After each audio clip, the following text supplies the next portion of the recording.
Halo Sobat Guru Peduli semuanya, Assalamualaikum warahmatullahi wabarakatuh. Jumpa lagi dengan saya di channel Guru Peduli, yang dalam video kali ini saya akan membahas tentang kumpulan soal kompetensi teknis P3K Guru 2021 bagian pertama. Seperti rekan-rekan guru semuanya ketahui bahwasanya di dalam seleksi P3K Guru kali ini ada 3 jenis kompetensi yang diukur ya. Yang pertama adalah kompetensi teknis, yang kedua kompetensi manajerial, dan yang ketiga adalah kompetensi sosiokultural. Mulai hari ini saya akan menyajikan video-video tentang kompetensi yang diujikan dalam seleksi P3K Guru 2021. Sebelum saya lanjutkan, saya akan mengucapkan banyak terima kasih kepada rekan-rekan guru yang sudah subscribe, like, dan share channel Guru Peduli kepada rekan-rekan yang lain. Dan kepada yang belum, saya mohon kepada rekan-rekan guru untuk subscribe, like, dan share. Karena dari share Anda, saya akan termotivasi untuk membuat video-video berikutnya. Selain itu, silahkan rekan-rekan guru semuanya untuk request materi apa yang diinginkan sehingga kami tahu kebutuhan rekan-rekan semuanya. Oke rekan-rekan guru, jangan lupa untuk selalu share channel Guru Peduli kepada rekan yang lain. Dan mari kita mulai kepada soal yang pertama. Soal nomor 1. Tujuan pembelajaran yang menggambarkan proses dan hasil belajar yang diharapkan dicapai oleh peserta didik sesuai dengan kompetensinya dimuat dalam A. Silabus, B. RPP, C. Silabus dan RPP, atau D. SKL. Saya yakin rekan-rekan guru yang sudah mengabdi atau sudah mengajar meskipun dengan status honorer sudah sering menuliskan ini ya, tujuan belajar dan proses dan hasil belajar yang diharapkan itu di mana. Oke, saya tidak akan membahas panjang karena saya yakin rekan-rekan tahu ya, ini hanya sekedar untuk reminder saja bagi yang sudah tahu, dan bagi yang belum tahu, oke ya, jawabannya adalah RPP ya. Jadi tujuan pembelajaran dan termasuk proses dan hasil belajar yang diharapkan ya, itu adanya di RPP atau rencana pelaksanaan pembelajaran atau lesson planning. Oke, soal kedua. Komponen rancangan pelaksanaan pembelajaran terdiri dari, silahkan membaca rekan-rekan, ini agak panjang, ada identitas, kompetensi inti, kompetensi dasar, indikator, tujuan pembelajaran, materi, metode, media pembelajaran, sumber belajar, langkah-langkah pembelajaran atau prosedur pembelajaran, dan evaluasi, atau B. Silahkan dibaca. Atau C. Silahkan dibaca. Atau D. Identitas, kompetensi inti, kompetensi dasar, indikator, tujuan pembelajaran, materi, metode, media pembelajaran, sumber belajar, evaluasi, dan langkah-langkah pembelajaran. Urutannya juga penting di sini ya, rekan-rekan. Oke.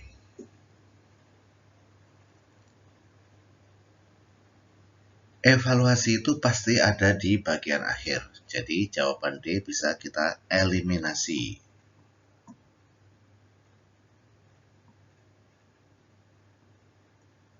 Oke, kita eliminasi jawaban delta karena evaluasi itu pasti ada di bagian akhir. Oke, ya, jawaban yang tepat adalah alfa ya di sini.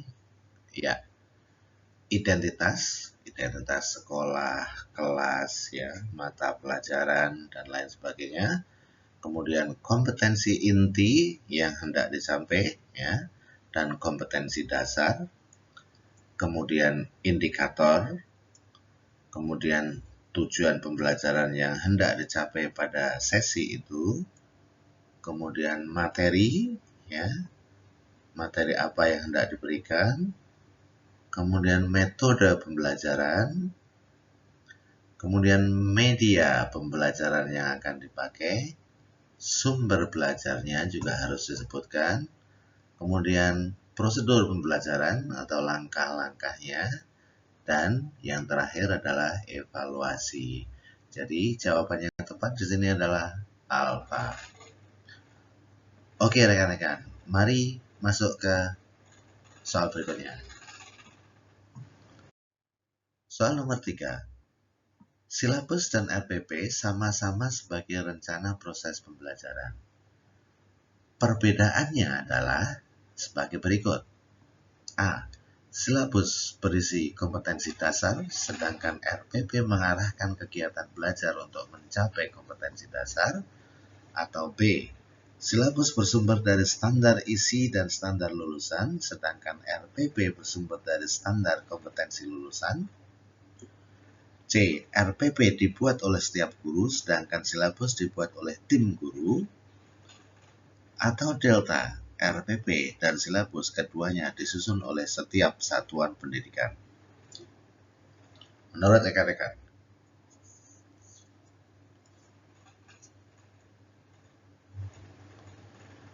Oke, jawaban yang tepat adalah alfa ya di sini. Silabus berisi tentang kompetensi dasar atau outcome yang diharapkan dari suatu proses pengajaran dalam kurun waktu tertentu, sedangkan RPP mengarahkan kegiatan pembelajaran setiap sesi untuk mencapai kompetensi dasar tersebut. Jadi jawabannya adalah alfa.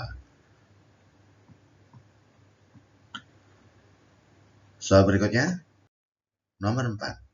Prinsip utama penyusunan rencana pelaksanaan pembelajaran adalah, ingat prinsip utamanya ya pertanyaannya, RPP bersumber dari silabus, bisa jadi.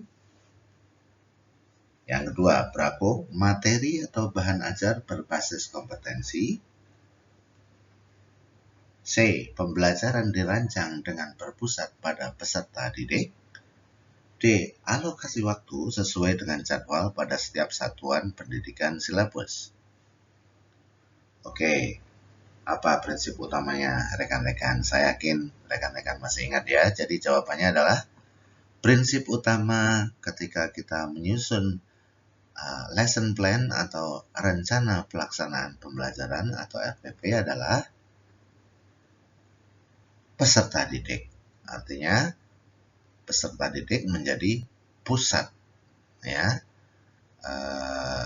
rujukan ketika kita merancang pembelajaran atau rencana pembelajaran.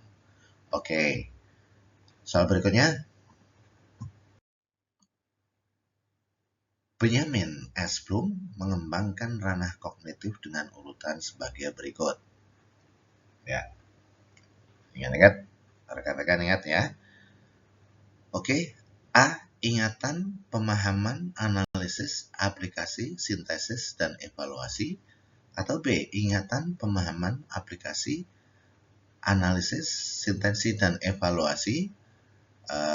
Antara A dan B ini yang berbeda di analisis dan aplikasi ya.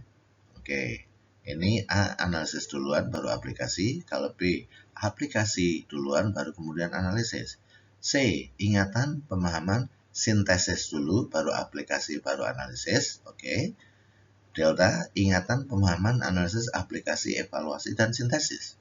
Ya, seperti yang tadi saya bilang evaluasi itu ya ada di tahap akhir. Ingat jawabannya apa teman-teman? Ya.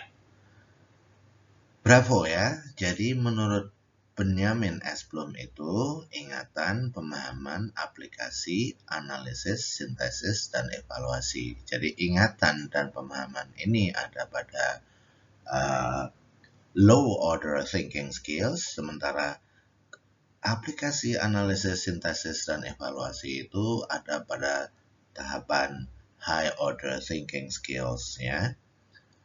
Oke. Atau keterampilan berpikir tingkat tinggi gitu ya. Dan soal-soal sekarang ini modelnya adalah HOTS atau High Order Thinking Skills, di mana peserta didik itu diharapkan untuk mampu menganalisa, mensintesakan sesuatu atau mengevaluasi ya. Oke. Kemudian soal berikutnya, nomor 6, ini pengembangan dari taksonomi Benjamin S. Bloom tadi ya,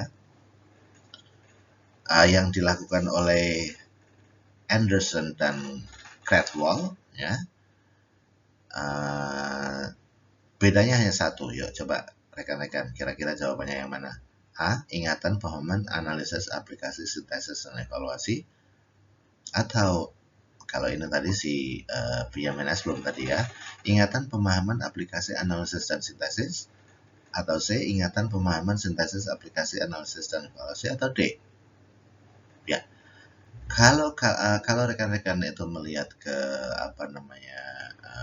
soal HOTS ya, yang di atas itu tingkat tingginya itu ada analysis ya, evaluating and creating ya, berarti jawabannya adalah delta di sini ya.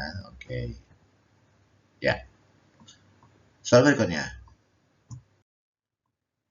Model pembelajaran yang mempunyai keunggulan antara lain berpikir dan bertindak kreatif, memecahkan masalah yang dihadapi secara realistis, merangsang perkembangan kemajuan berpikir siswa untuk menyelesaikan masalah yang dihadapi dengan tepat adalah model pembelajaran apa rekan-rekan? Role playing, inquiry, problem solving, atau picture and picture?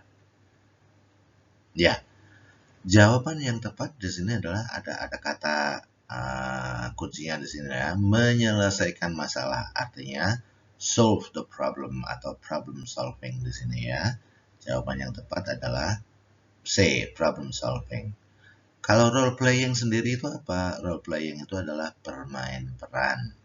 Ada kelebihan dan kekurangan dari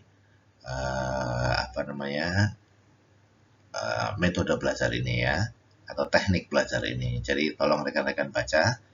Ketika latihan seperti ini, jangan hanya berfokus kepada problem solving, cari bacaan yang kemudian rekan-rekan bisa memahami apa itu role playing, kelebihannya di mana, kelemahannya di mana ya. Kemudian inquiry itu apa ya. Inquiry sendiri itu adalah kalau metode inquiry itu sebetulnya pengembangan dari metode discovery ya, di mana siswa itu mencari tahu ya.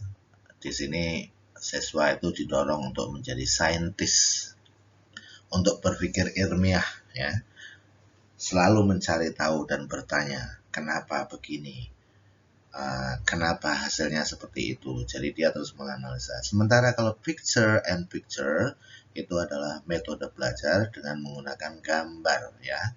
Ini biasanya digunakan misalnya urutan ya, misalnya di dalam pelajaran biologi ya, itu urutan dari balita menjadi dari baby menjadi balita, menjadi remaja, menjadi itu diurutkan dengan gambar ya, proses. Atau misalnya dari kepompong menjadi kupu-kupu dan menjadi apa berikutnya, itu kita bisa menggunakan picture and picture di sini. Oke, berikutnya soal nomor 8. Faktor yang penting dipertimbangkan oleh guru dalam melaksanakan diskusi pemecahan masalah di dalam proses pembelajaran adalah apa? A. Waktu yang tersedia untuk melaksanakan diskusi. B. Rumusan masalah yang harus didiskusikan. C. jumlah peserta didik yang mengikuti pembelajaran, atau D. motivasi belajar siswa? Pertanyaan adalah faktor penting untuk dipertimbangkan oleh guru ya di dalam proses melaksanakan diskusi pemecahan masalah. Berarti yang harus dipertimbangkan oleh guru adalah jawabannya rumusan masalah tersebut ya. Rumusan masalah yang harus didiskusikan harus sesuai dengan satu pembelajaran atau topik pembelajaran atau kemampuan dasar dan kemampuan inti yang hendak dicapai ya. Jadi rumusan masalahnya harus tepat ya, oke. Dan harus mudah dicerna oleh peserta didik. Oke, soal nomor 9. Apa yang paling tepat dilakukan oleh guru jika seorang peserta didik tidak memberikan jawaban atas pertanyaan yang diajukan? A. Menunjuk peserta didik lain untuk menjawab pertanyaan tersebut. B. Memberikan kritik agar peserta didik berusaha menjawab walaupun salah. C. Menyederhanakan isi pertanyaan agar mudah dipahami peserta didik. D. Menjawab sendiri pertanyaan tersebut. Kira-kira apa yang harus kita lakukan ketika kita bertanya kepada seorang peserta didik, kemudian peserta didik tersebut atau anak tersebut masih bingung untuk menjawab? Apakah kita akan kita memberikan kritik? Tidak, ya. Apakah kita menyederhanakan isi pertanyaan? Iya, oke, ya. Tapi ketika kita bertanya itu pasti kita sudah mempertimbangkan ya, pertanyaannya pasti menggunakan bahasa yang sederhana yang mampu dicerna oleh peserta didik tersebut. Kalau saya ya, dan saya yakin rekan-rekan yang lain setuju ya, ketika saya mengajukan pertanyaan kepada seorang murid saya, kemudian murid saya kelihatan bingung atau belum mampu menjawab, saya akan menunjuk peserta didik yang lain untuk menjawab pertanyaan tersebut. Sambil ya kembali mengingatkan kepada peserta didik yang tadi tidak bisa menjawab. Oke, kita ingat. Jadi misalnya Andi tidak tahu. Andi, jadi jawaban yang benar adalah begini ya. Oke, mengerti Andi? Oke. Kemudian setelah itu kita baru minta Andi untuk menjawab atau mengulang jawaban tersebut. Dengan proses tersebut ya, si Andi atau si peserta didik yang tidak mampu menjawab atau belum bisa memberikan jawaban tadi ya akan belajar dari jawaban peserta didik yang lain begitu. Oke, berikutnya nomor 10. Dalam memilih dan mengembangkan materi pembelajaran, Ibu Murni selalu menyeleksi materi pembelajaran yang telah teruji kebenarannya, tidak ketinggalan zaman, dan memberikan kontribusi untuk pemahaman ke depan. Kriteria penyeleksian dan pemilihan materi pembelajaran tersebut memenuhi kriteria A. Sahih, B. Kebermanfaatan, C. Layak dipelajari, atau D. Menarik minat siswa. Kata kuncinya apa? Menyeleksi ya. Ibu Murni selalu menyeleksi materi pembelajaran yang telah teruji kebenarannya. Oke, coba kita lihat kebenarannya. Kata lain dari kebenaran itu apa di dalam pilihan jawaban ini ya? Ya, persamaan atau sinonim dari kata kebenaran itu adalah sahih atau bahasa Arabnya sahih. Ya, oke, sahih gitu ya. Jadi jawaban yang benar adalah alfa. Materi yang sudah teruji kebenarannya atau sahih ya, atau valid ya, oke. Dan 3 ketinggalan zaman dan mereka itu relevan, ya, oke. Ya, berikutnya nomor 11. Ibu Rosa menyiapkan materi pembelajaran dengan cara dimulai dari materi-materi yang dikenal siswa, kemudian menuju hal-hal baru dan dianggap lebih mendalam.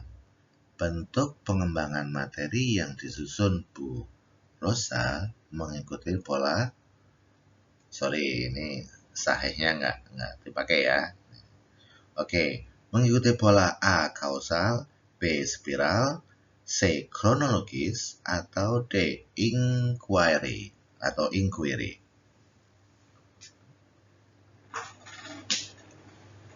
Ya, pengembangan semacam ini kita sebut spiral ya.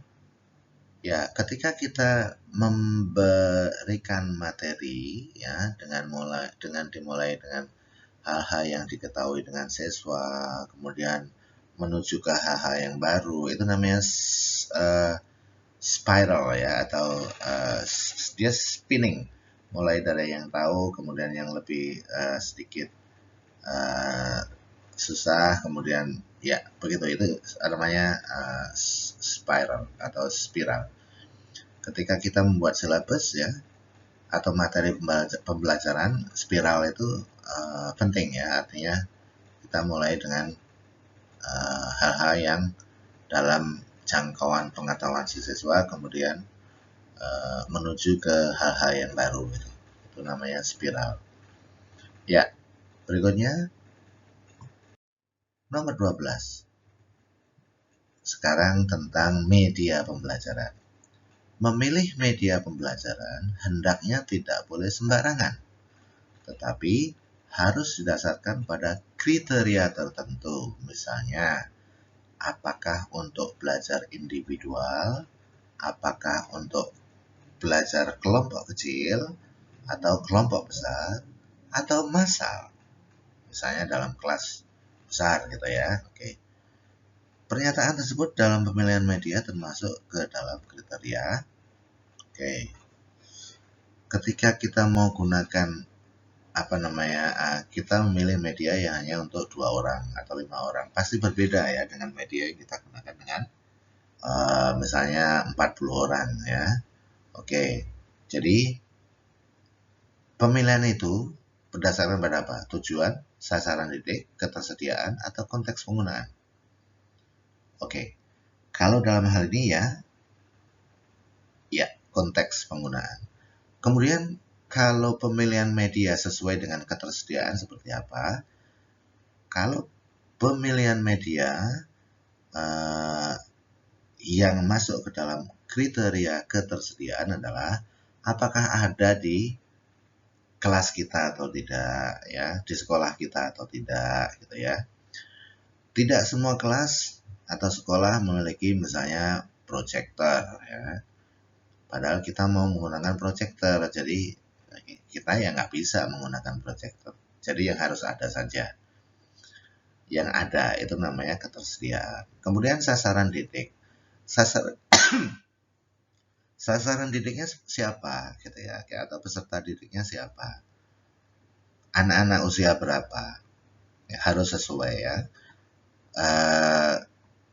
Ada kriteria tujuan juga. Tujuannya untuk apa? Gitu.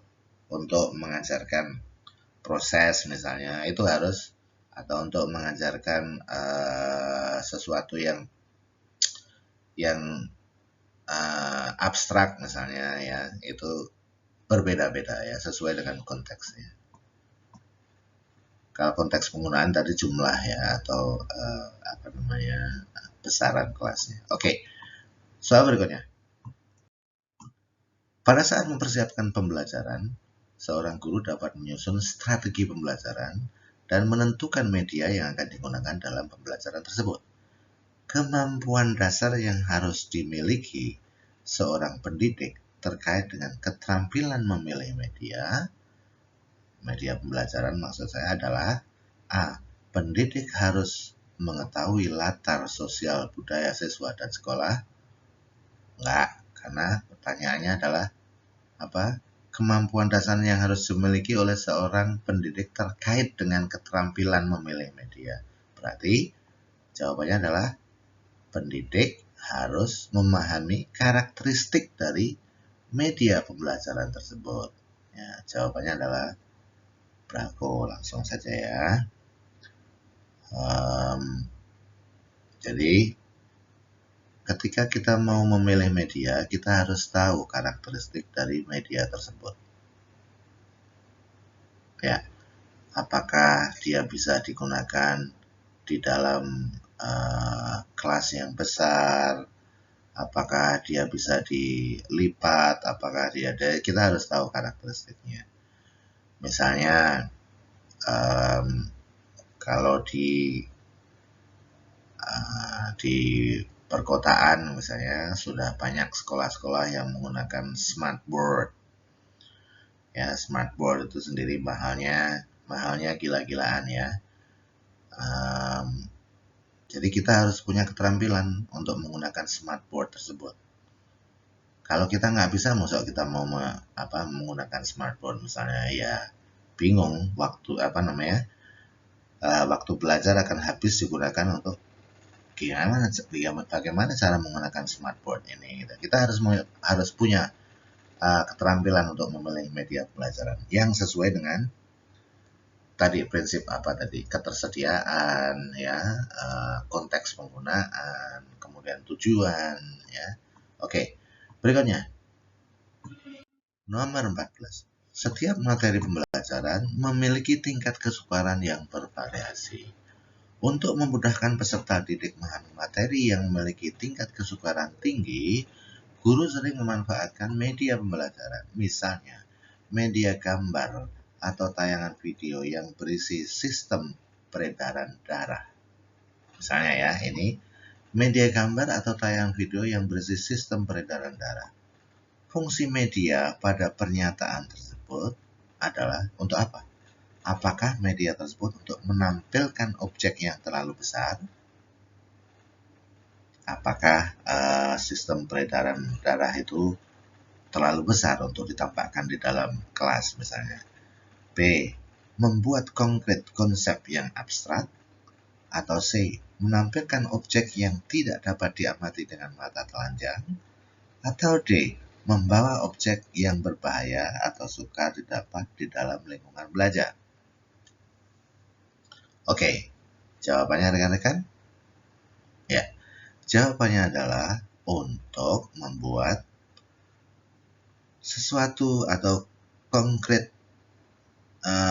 Maksud saya untuk membuat sesuatu yang abstrak itu menjadi konkret atau membuat konkret konsep yang abstrak. Misalnya peredaran darah.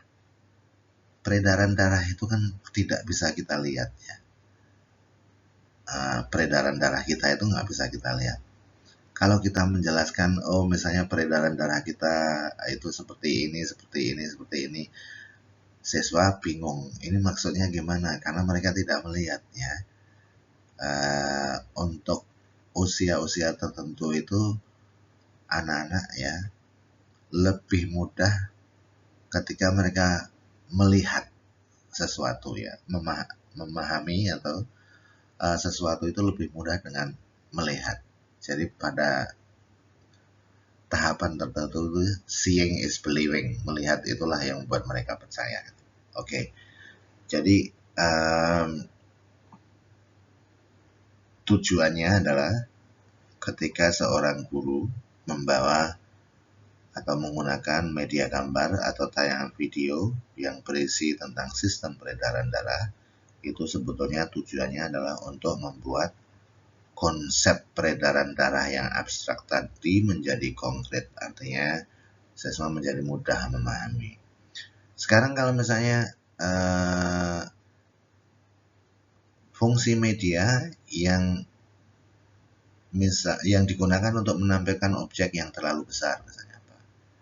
Ya, misalnya kita membawa gambar tentang menara Eiffel misalnya, atau menara Eiffel atau Monas. Tidak mungkin kita membawa objek tersebut ke dalam kelas. Mobil misalnya, atau ekskavator, nggak mungkin kita bawa ke dalam kelas ya.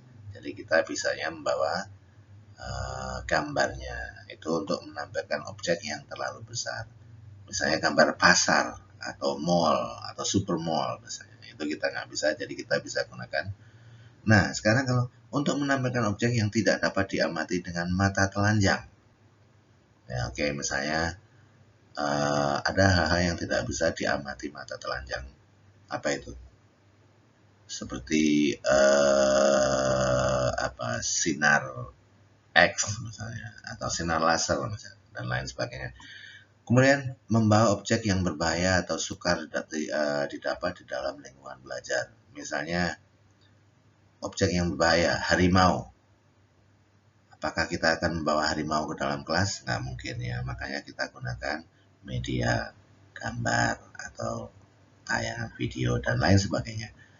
Oke, berikutnya kita masuk ke nomor 15. Seorang guru sedang bergoogling atau membuka situs Google untuk mencari informasi mengenai pembelajaran berbasis TIK atau Teknologi Informasi dan Komunikasi. Pengertian googling dalam istilah internet tersebut adalah apa, rekan-rekan? Googling itu apa sih artinya? Program mencari informasi, program desktop publishing, program untuk menjelajahi halaman dalam komputer, dalam internet, atau program penciptaan halaman. Laman itu halaman ya, atau situs ya. Oke. Jawaban yang tepat adalah program untuk menjelajahi halaman, itu googling. Rekan-rekan juga harus mengantisipasi soal-soal berikutnya. Ini banyak tentang pembelajaran online ya. Oke, nanti saya akan berikan soal-soal tentang pembelajaran online juga ya, yang akan muncul di kompetensi teknis. Oke rekan-rekan, berikutnya nomor 16. Pembelajaran kontekstual dalam IPA dianggap pembelajaran yang bersifat mendidik. Hal ini disebabkan karena apa? Karena karakteristik pembelajaran kontekstual yang A. Membiasakan peserta didik belajar sesuai dengan lingkungan, B. Memotivasi belajar peserta didik, C. Merangsang peserta didik lebih aktif belajar, atau D. Memberi kesempatan peserta didik berkreasi. Oke, jawaban yang tepat untuk soal ini adalah merangsang peserta didik lebih aktif belajar. Ya, pembelajaran kontekstual ya, atau kontekstual itu dianggap pembelajaran yang bersifat mendidik. Karena apa? Karena merangsang peserta didik untuk lebih aktif belajar. Ya, oke. Berikutnya, nomor 17. Oke. Yang dicetak kuning ini adalah kalimat utamanya ya. Kalimat utamanya. Komputer adalah hasil karya manusia yang mampu membawa perubahan besar dalam berbagai bidang pekerjaan manusia, termasuk dalam bidang pendidikan. Ini kalimat utamanya. Kemudian ada beberapa kalimat atau pendukung ya, atau supporting sentences ya. Komputer sebagai hasil teknologi sangat membuka kemungkinan besar untuk menjadi alat pendidikan. Khususnya dalam bidang pembelajaran, komputer dapat digunakan sebagai alat untuk menyampaikan informasi atau ide-ide yang terkandung dalam pembelajaran kepada peserta didik, dan seterusnya ya, oke. Menurut Anda, paragraf seperti ini, paragraf yang dimulai dengan kalimat utama, kemudian diikuti dengan kalimat pendukung, itu paragraf model apa? Ya, berdasarkan letak kalimat utama paragraf di atas, ya, merupakan paragraf apa? Paragraf didaktif. Ya. Paragraf didaktif itu dimulai dengan kalimat utama, kemudian diikuti dengan contoh-contoh atau kalimat pendukung kalimat utama. Sementara paragraf induktif itu sebaliknya ya, dimulai dengan contoh-contoh, kemudian diakhiri dengan kesimpulan atau kalimat utamanya. Itu ya, itu bedanya antara paragraf didaktif dan paragraf induktif. Sementara kalau paragraf naratif itu lebih kepada cerita ya, dia menarasikan gitu. Oke, mungkin Anda masih bingung ya. Nanti saya kasih contoh paragraf naratif itu seperti apa. Ya, berikutnya nomor 18. Model pembelajaran berbasis masalah dapat digunakan dalam pembelajaran PKN atau pendidikan kewarganegaraan untuk mencapai pembelajaran yang efektif yang berpusat pada peserta didik atau student centered learning ya. Salah satu ciri pembelajaran yang berpusat pada peserta didik adalah guru sebagai fasilitator. Pertanyaannya, salah satu tugas fasilitator adalah A. Memberikan kesempatan kepada peserta didik untuk menerapkan keterampilan dalam berpikir tingkat tinggi dalam memecahkan masalah. It sounds right, ya. Ada kebenarannya sedikit sana. B. Memfasilitasi peserta didik untuk aktif merumuskan dan memecahkan masalah secara mandiri, baik pada kegiatan individu maupun kelompok sebagai proses membangun pengetahuan dan keterampilan berpikir. Atau C. Memberikan penjelasan kepada peserta didik tentang hal-hal yang harus dilakukan serta kalau ini tidak ya. Kalau motivasi itu sebagai motivator ya, oke. Menyelaraskan bahan ajar dengan kemampuan peserta didik untuk memecahkan masalah. Ini tugas kita sebagai learning manager ya, atau manajer pembelajaran, pengelola pembelajaran bagi peserta. Nah, kalau sebagai fasilitator itu kita memfasilitasi ya, lebih kepada bravo jawabannya. Oke. Ya. Berikutnya nomor 19. Ini ada beberapa soal yang ditujukan kepada rekan-rekan guru kelas ya, yang mengajar di SD ya. Pembelajaran kontekstual dalam IPA pada siswa kelas 1 SD, khususnya pemodelannya harus mengakomodasi karakteristik perkembangan peserta didik. Misalnya, pemodelan yang sesuai untuk kegiatan mengidentifikasi bagian-bagian anggota tubuh adalah, ini kelas 1 SD ya, ingat. Jadi konteksnya adalah kelas 1 SD. Ketika kita menggunakan pemodelan ya, dalam pembelajaran IPA, kita lihat mengamati gambar tubuh manusia. Kira-kira kalau dengan mengamati, anak-anak ngerti nggak ya? Ngerti ya? Oke. Tapi ini yang sesuai untuk kegiatan mengidentifikasi bagian-bagian tubuh. Ya. Kalau di dalam pengajaran bahasa itu kan ada head, shoulders, knees and toes sambil anak-anak memegang bagian-bagian tubuh tersebut ya. Atau contoh misalnya kalau di dalam bahasa Indonesia anak-anak ada kepala, pundak, lutut, kaki. Nah, itu apa? Ya, itu anak-anak cenderung memperagakan tubuh diri sendiri. Itu lebih mengena kepada anak-anak ya, daripada kita mengamati gambar tubuh manusia. Oke, berikutnya soal terakhir pada kompetensi teknis P3K Guru ini ya, nomor 20 ya. Dalam pembelajaran PKN dikenal beberapa asas yang patut diketahui oleh guru yang akan membelajarkan kepada peserta didiknya.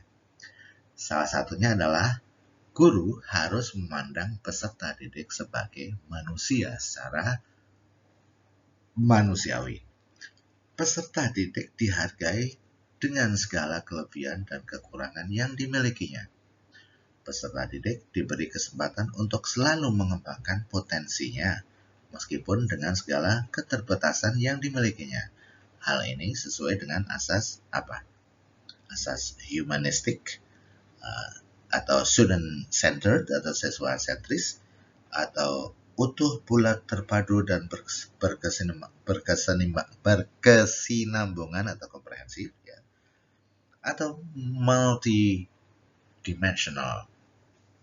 Oke, lihat ya, ini kata kuncinya adalah peserta didik sebagai manusia secara manusiawi. Ya, kata yang menunjukkan arti manusia apa? Human atau humanistic. Ya, jawabannya adalah delta di sini. Alpha maksud saya. Jelas ya rekan-rekan? Oke rekan-rekan semuanya, semoga bermanfaat video kali ini. Tolong jangan lupa untuk subscribe, likes, dan share video ini, dan tuliskan kalau ada request ya, tuliskan di bagian komen request apa tentang kompetensi yang mana yang rekan-rekan inginkan, maka akan saya dahulukan ya. Semoga bermanfaat. Thanks for watching. Salam GP, salam guru peduli, salam sukses selalu. Semoga rekan-rekan bisa diterima menjadi P3K guru sesuai yang diinginkan. Wabillahi taufiq wal hidayah. Wassalamualaikum warahmatullahi wabarakatuh. Bye-bye.